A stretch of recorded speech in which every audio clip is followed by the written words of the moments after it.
Did you have any really terrible teachers growing up? Because I think they're a little bit better now. Hopefully, I'm probably wrong, but is there any real dum-dums that taught you when you were coming up? I had a guy that threw dictionaries at us in grade 6.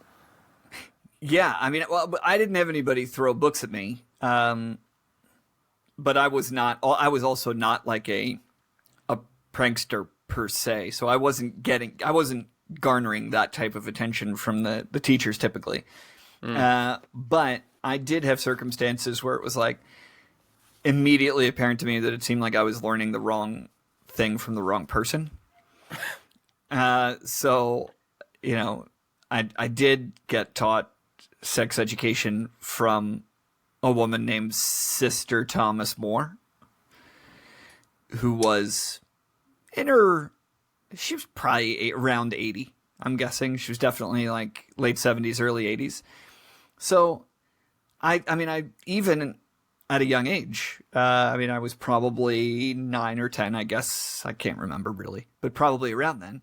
I remember thinking, this just doesn't seem like the right person for this job. Like, I'm not sure I'm going to get the information that I need in this classroom to move forward with my sexual existence. It just didn't seem right.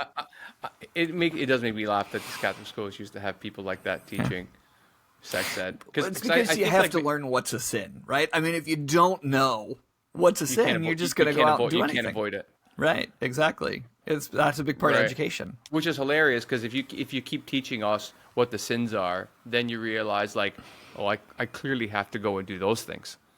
Like those are the things that seem like they're the most fun.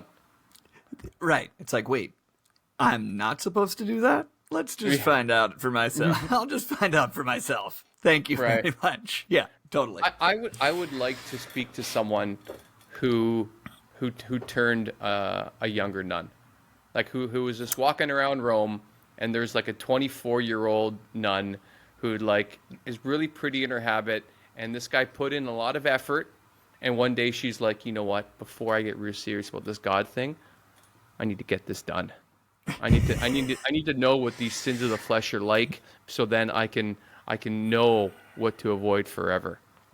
I want to get someone on the podcast that can tell me that story.